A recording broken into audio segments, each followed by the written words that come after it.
a message for my people. Nick Dad, baby. We the new label. Yeah. Come on. Yeah. Come on, son. Now this the black sheep sticking its home. I need a crib like I'm Gatsby. I need it. In hand, just understand my Pockets that deep. with nothing to prove. I ain't got nothing to do. When they can't compete and I got nothing to lose. Before we get started with our special guest, we got to do Patreon. Patreon.com/veterans minimum. $1 American. That's it. Just $1 American. That's all we're asking for. Big ups to the following members: Arabia, Mahul Patel, Thomas Robinson, Ben Kotzian, Christopher Velasquez, Derek Platees, Devin Rendon, Dylan Chadwick, Jerry Shapiro, Jordan Riley, Mike Stevens, Nicholas Messina, Nick Crummich, and we have a member of the $800 club. Oh, shit. They pledged over $800 in the career of the Patreon. It is? Trevor McKnight. Trevor. Congrats, Shout out man. to Trevor. Shout Elite out to Trevor. Patreon.com/veterans minimum. Okay, our special guest. Yes. I'm going to let you do the honors because you know him really well. Yeah. So go ahead and introduce our guest. Yeah. So this guest is most known for being one of the hosts on the Pin and Pull podcast. Another thing you may know him from is being the now left guard for the Arkansas Razorbacks. Number 55, Fernando Carmona Jr. joins the program. How you doing? Thank you guys so much for having me on. Appreciate the introduction. Nick, appreciate you for having me on the show, man. Love the show, watching it. I'm doing good, though, man. I'm enjoying the off season. Came back home for a few weeks. Get to relax a little bit before, we get back to the shit and the summer workouts. Yeah, that's I'm gonna let you get into what you want to know, Nick. Well, there's a bunch of things, right? But as someone that you're a big reason, probably the main reason why I'm even into college sports. Not Really? a fan of it. Love that. I don't like it. Coming from New York City, we didn't really have a Division I program. We got St. John's, no football. Yeah. I went to school, Buffalo State, D3, right? So I didn't really experience fucking. How many people are in the building for your games? I think we packed the house at like 75,000. Yeah, we would like Yeah, dude, it would be a nightmare. 1,200 people was a sellout at Buff State. Shout out to the Bengals, D3 Nation, baby. So my question to you, as someone that I didn't experience college football at any level, both as a fan and playing, right? What is the biggest difference? Because I would always hear about, SEC ball is fucking out of control. Like, it's just different. They breathe, sleep, shit this shit, right? Like, how much of a difference is it from you growing up in Nevada, then you go play over in on the West Coast, and now you're going into the SEC? What's the biggest difference? Yeah, I think the biggest difference that I seen this year was just the size. I mean, you kind of always hear it growing out in the West is like those Southern boys they're built different. They eat different. They're just different. They're different in size. And this year I truly experienced, that Southern size. And that's really the biggest difference. I mean, speed-wise and all that good jazz, I feel like the West Coast kind of hangs. But, I mean, the size out there, it's just, they're corn-fed. Like the true, true line of they're corn-fed, like that shit's real. I mean, I don't know what the hell it is that they put in the food out there, but, it makes the kids fucking bigger and they're faster. And so, yeah, that's big. That's the biggest difference is just the size.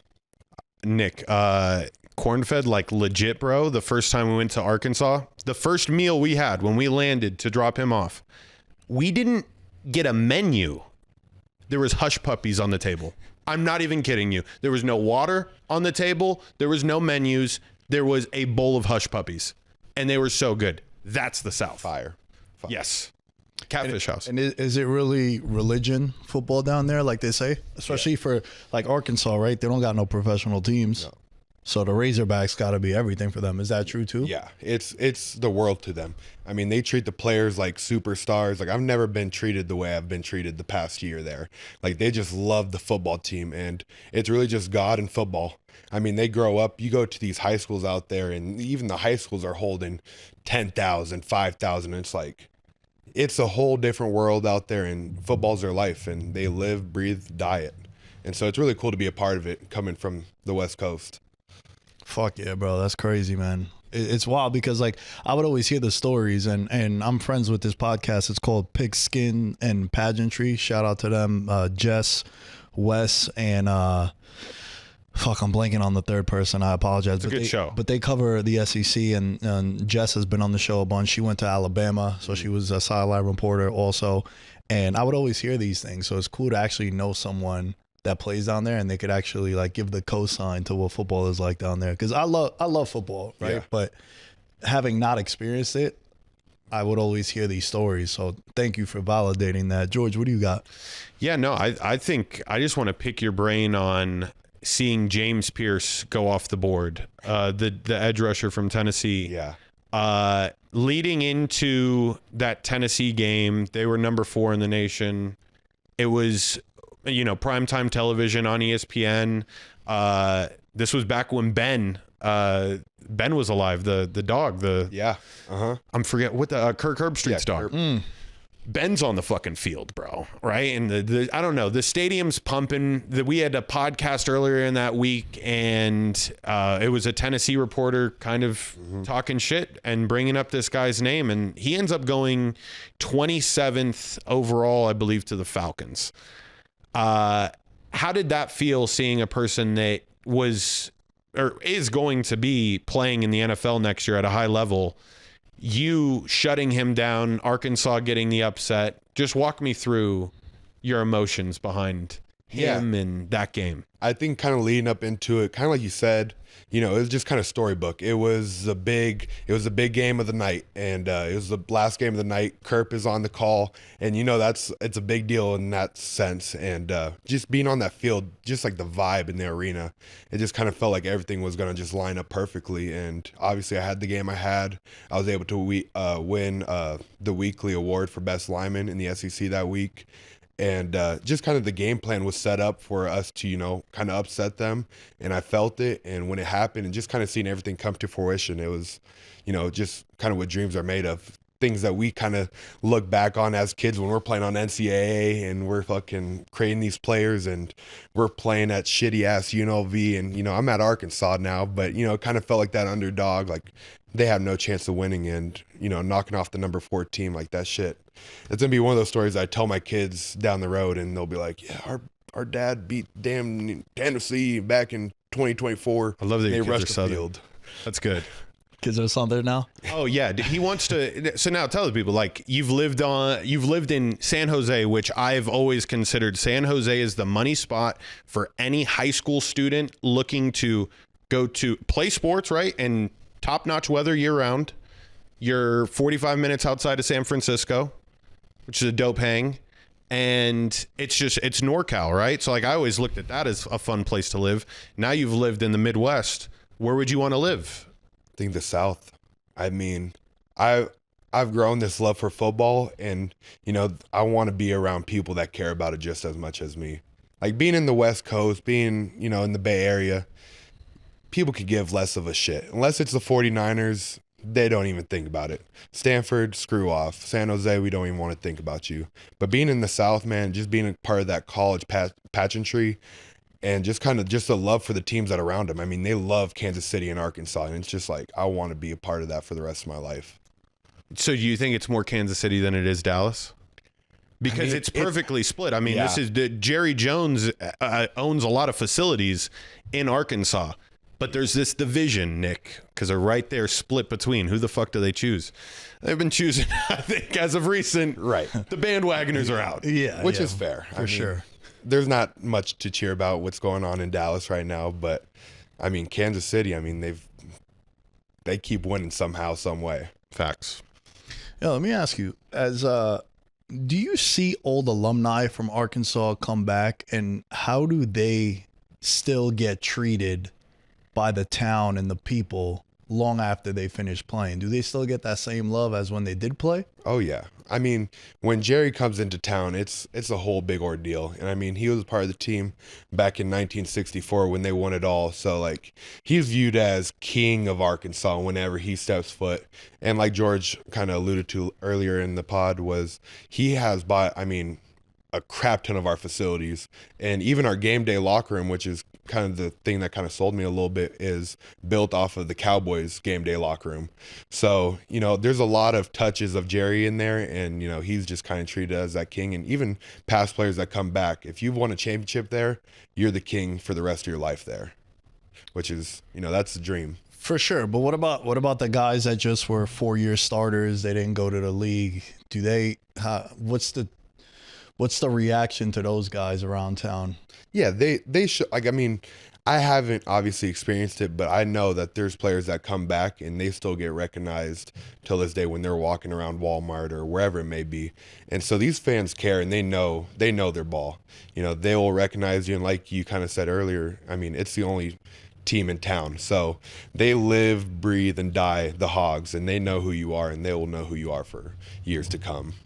Yeah, that's why I asked that, George, because they don't have no other sports teams. Like, bro, in New York, like once you're done playing for a team, it's like, good luck on your future endeavors. Who's the next point guard for the Knicks? Like you're hot now, and obviously you got like the iconic players, right? Like Carmelo Anthony, when he goes courtside to the Knicks games, it's a fiesta. He gets a round of applause. But I'm talking about like the guy that was there for 2 years and he was a non-starter and just contributed. Yeah. That's who I was referencing to. But, I like your answer, what you told me.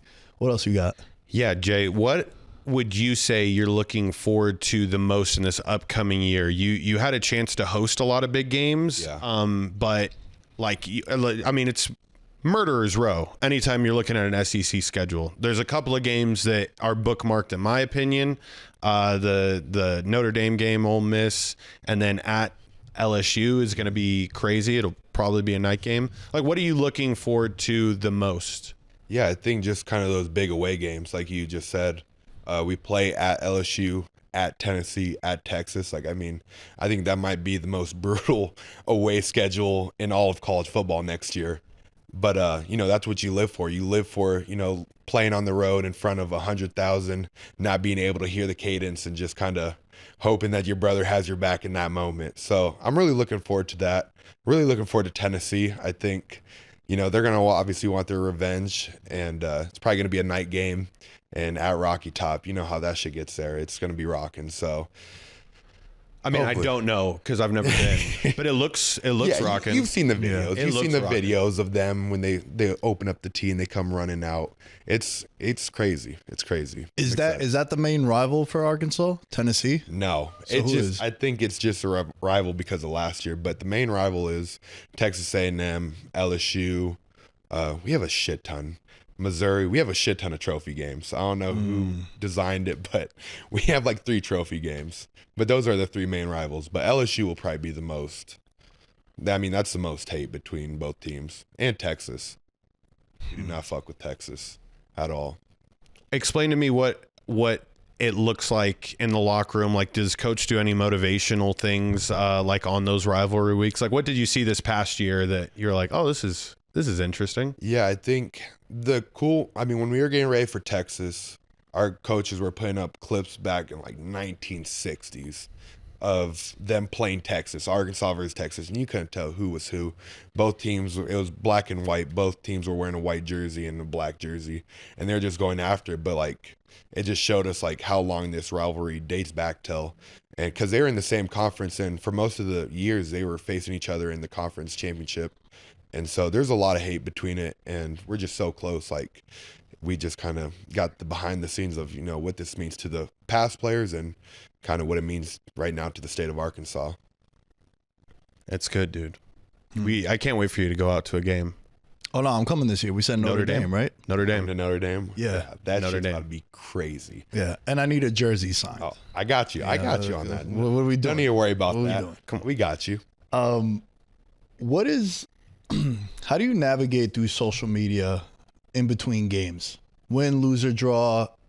Maybe there's a holding penalty you got called on and it led to a loss or a bad play. Like, what is that like? Because I think the most fascinating thing of sports nowadays at any level is the social media pressure. Yeah. Good, bad, or indifferent. What is like, how much social media are you consuming?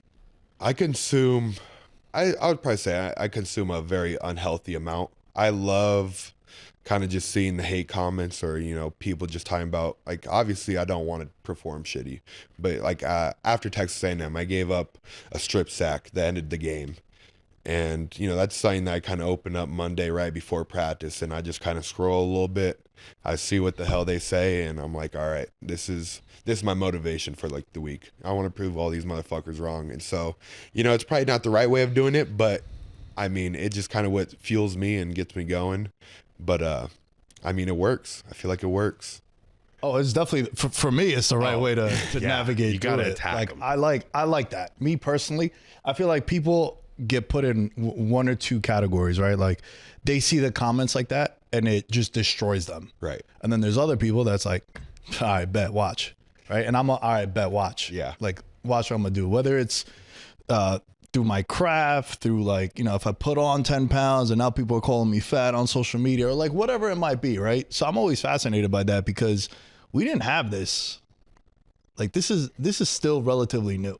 You know, social media is like a decade old where it's like, popping the way it is. So I was just curious what that's like because bro, I'm pretty sure the guy from Texas A&M got drafted. Yeah. Because they were showing that play during the draft. I was like, get that shit off the fucking screen, bro. Our boy don't look good in this one. Get it off. I don't want to see that shit. That's the scariest shit. I will say that when draft day comes, and obviously, like, I wasn't in it last year, but like anytime an SEC team got picked up or a defensive end, I was just like, fuck, man, please, for the love of God, let me not be in a clip of them or their highlights. But yeah, I got got on that one. So Yeah, I mean, it happens. That's the game, man. That's what's gonna happen, right? At a high level. You just want to have more clips that don't show you in that situation. Then it does happen. Like that happens. So all the guys that get drafted have those moments, right? So you can't let that steer you too bad in the wrong direction. What is the day in the life of a D1 athlete like nowadays? Yeah, it's changed. I mean, for me, now that I kind of like am able to make NIL and kind of have all that kind of good jazz in my pocket, I've kind of invested it into my body. So I find a lot of enjoyment in, like, I go to Pilates right now. I did boxing last year, going to different chiropractors, just kind of different things to just kind of help out my body. And then obviously, like, we practice in the afternoon. So I got that whole morning to myself to basically just make myself as good as possible for that practice. And it's really just a job now.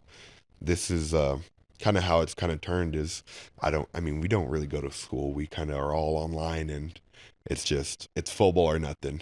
And obviously school, we still do it here and there. We mix it in towards the end of the night, but basically the whole day is getting ready for practice, practicing, and then resting and recovering from that practice. Dude, I love that you said the boxing thing because I got to have Robert Mathis on the show. He used to play for the Colts. And he does a pass rusher academy that he brings in MMA fighters to show like swimming techniques, you know, and just like using, you know, the hand at range and knowing when to close distance. So it's interesting to hear you say boxing because bro, I really think there's like some correlation to success. Now, mind you, for defensive ends, right? Like a lot of like swimming under and whatnot.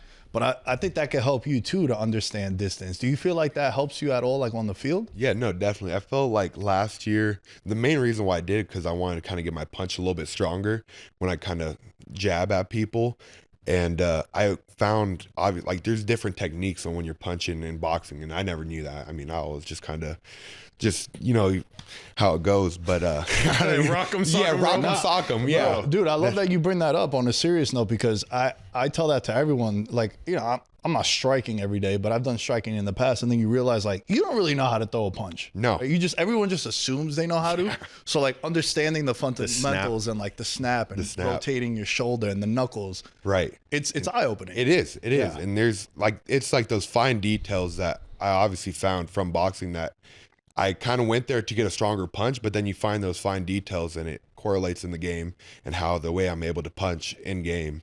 And obviously, like endurance, boxing, that was kind of another thing. Was my fat ass needed to get in shape for the summer, so I went there and that guy kicked my ass. And boxing is a whole nother level of cardio I can never do again. It was tough.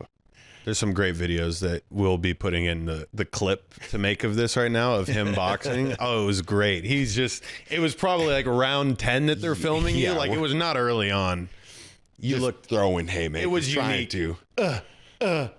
No technique at all. I would have so gotten funny. rocked in real life. But yeah, we were getting better. We were getting better. That's all it's about, dude. Yeah, no, boxing is nuts. Is there any other forms of training? Like, have you ever like done swimming or shit? I've always heard about swimming. I've heard it's great for your shoulders, just kind of shoulder endurance, kind of going. But I'm scared, bro. I don't know how to fucking swim. Like I know how to swim, but like going for a long period of time, I feel like I'll just start sinking with the weight I'm at right now. Like I don't float anymore. I just sink. I think the Pilates might help you with that. Maybe. A little stronger core, a little more buoyancy. Right. Yeah, get you just fucking going through that water. Yeah, no, okay. So, Junior, now I want to know, or just tell the people, like, what was your favorite on the field moment that, you know, made you go, like, what the fuck? Like, this is weird. Like, I've never seen this before. I think Texas gave us one of the craziest looks I've ever seen. They like lined up like 5 people. No defensive linemen. They lined up 5 people, and we got up to the line of scrimmage, and we were like, we never seen this on fucking film. We've never seen this period in football. How the fuck we about to pick it up? And I remember just going out there and like, fuck. Nobody said anything. We were all just stunned. And we fucking snapped the ball, and all 5 of them just went different directions. And I think they ended up getting a sack that play. And it was just one of those moments where it was like, what the fuck? Like, what are they doing? But I mean, these defensive coordinators they're getting creative, and they're just trying out different shit. And so that was a what the fuck moment right there. Could you really tell the difference? I mean, that's a great example of the coaching mismatch, but like Mountain West coaching compared to SEC coaching, monumental difference, or... I think there's a big difference, but it's also the athletes that you have at that level. I mean, you can't throw a Mountain West defensive end 5 yards in the backfield and expect them to make it to the quarterback. I mean, now you got some 6'6" guy that will get there in 4.4 seconds. True. Very true. Yeah, that'd be fun to be a coordinator at a fucking SEC program. Yeah. Is that what you envision doing after, but let's say, you know, great NFL career, knock on wood, you going into coaching afterwards? It's a lot of time and effort. I've thought about it. I enjoy kind of the craft of being an offensive lineman and kind of teaching technique. I'd rather probably become a trainer, because the game planning for football games are brutal. These coaches are putting damn near 14-hour days leading up to a game just to try to get the right looks and get the right, you know, looks for us players to be ready for that Saturday. So it's a lot of stress. I don't know. I love it as a football player, but as a coach, I don't know if I would be able to handle it. Interesting. How do you feel about the move to a different position? Yeah, I think it just kind of was inevitable. In the league, they already have kind of set. I mean, you're already seeing it with Will Campbell. This guy was one of the best left tackles for years at LSU, and that wasn't even enough because of his arm size.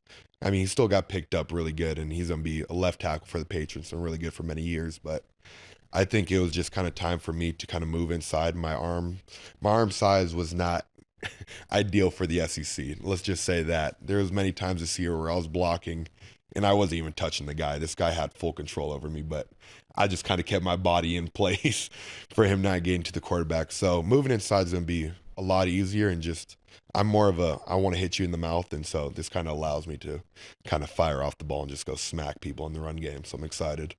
So you think you're better suited playing guard? Definitely. Because at tackle, you got to kind of be a technician of like timing. You're playing on an island. You don't really have help. And at guard, you know, you could kind of rely also on your backup when you're going into the run game or in pass pro. You always have your center with you. And sometimes you're alone, but everything happens right now. And those guys aren't athletic as the DNs that are making millions of dollars. Yeah, for sure. Unless you get like, there's anomalies, right? Like there's Jones and Aaron Donalds of the world, but there's way more like Micah Parsons and hopefully Abdul Carter as a New York Giants fan.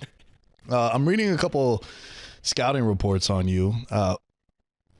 Double the strengths to weaknesses. That's nice. Good. We love that. Do you ever look at this stuff, or are you just focused on college?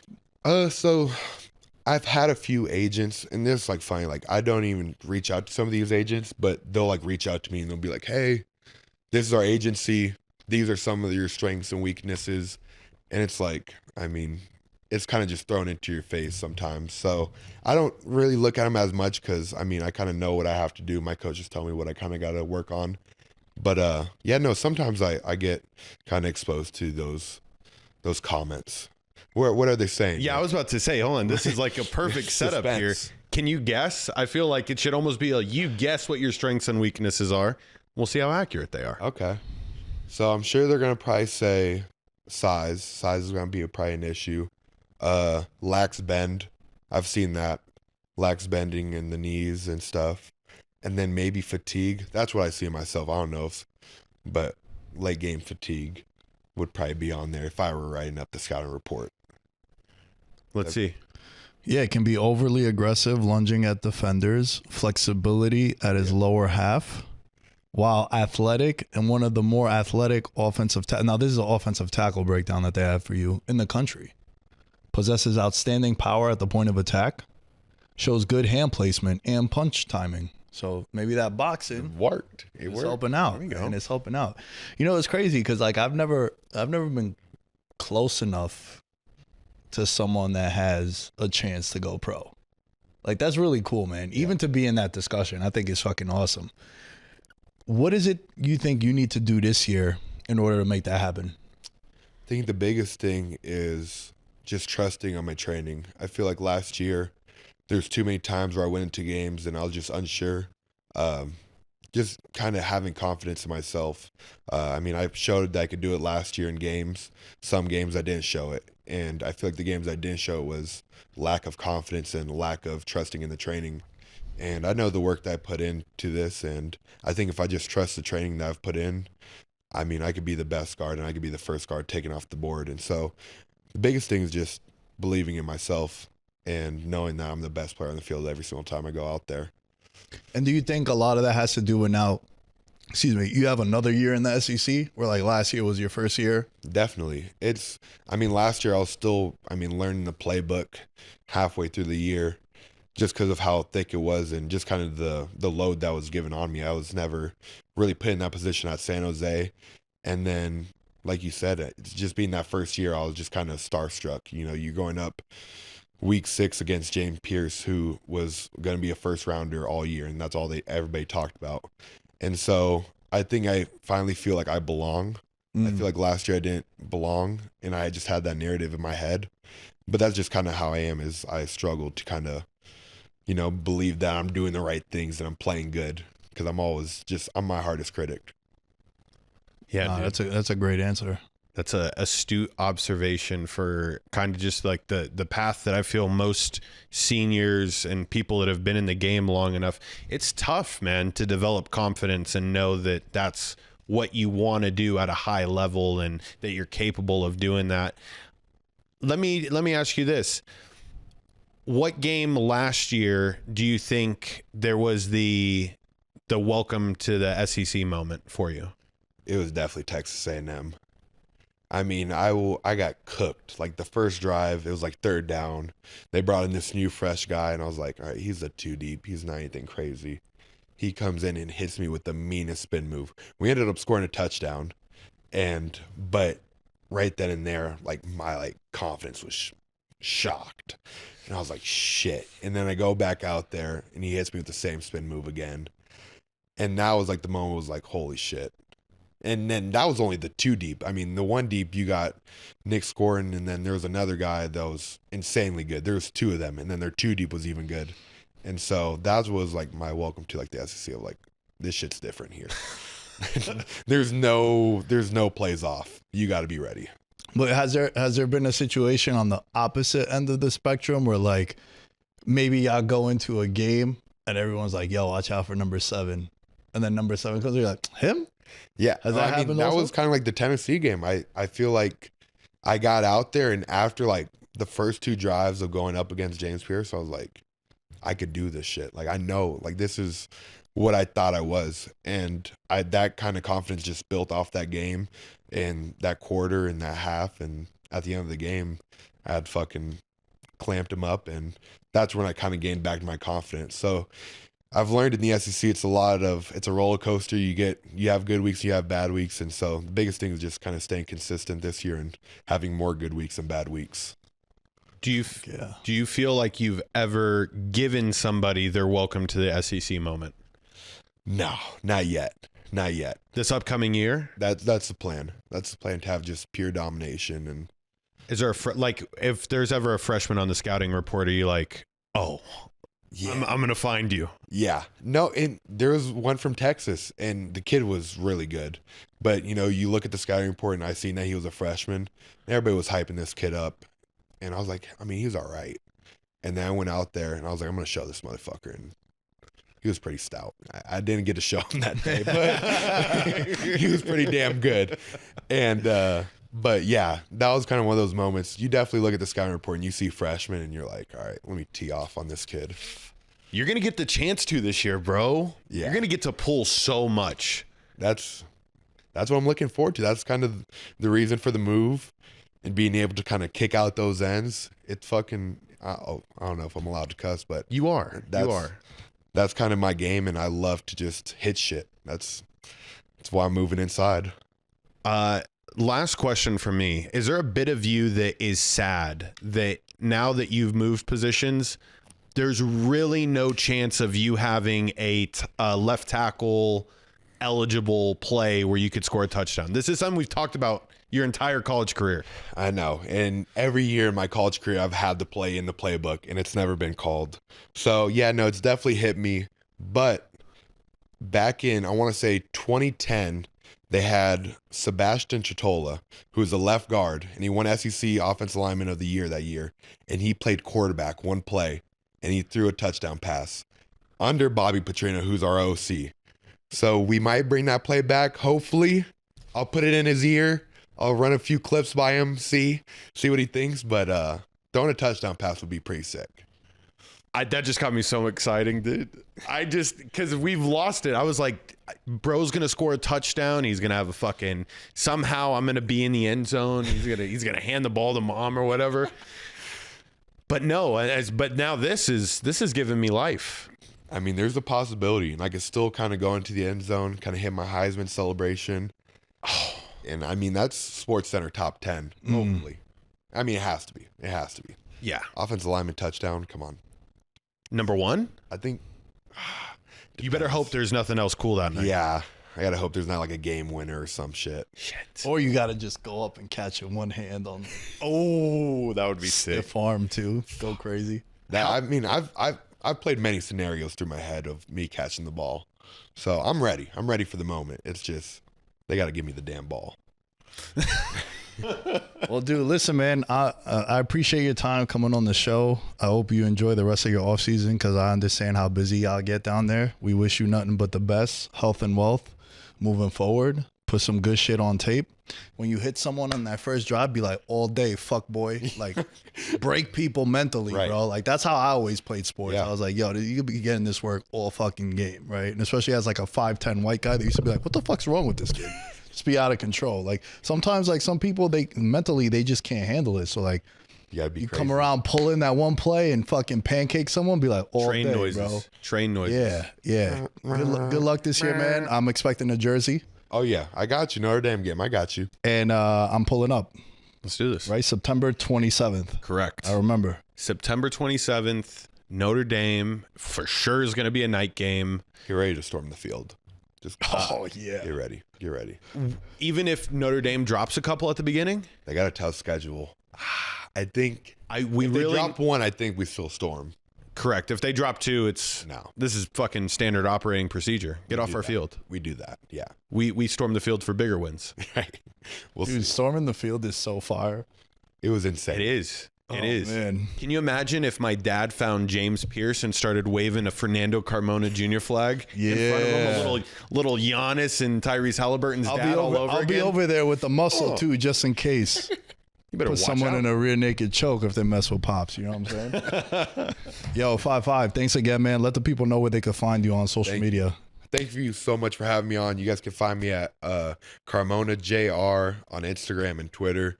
Thank you so much again for having me on, and I'll catch you in Notre Dame game, and I got you with the jersey. I got Fuck you. yeah. Damn right, we got it on tape now. You know what I'm saying? All things Veterans Minimum are at Veterans Minimum. We'll catch you guys next time. Peace. Element. I'm a gold medalist, bronze like your medal is. So many deer in headlights, but it's bedtime. Hear that supper bell, main course, be the venison. Dab. Most dangerous game. Either kill or be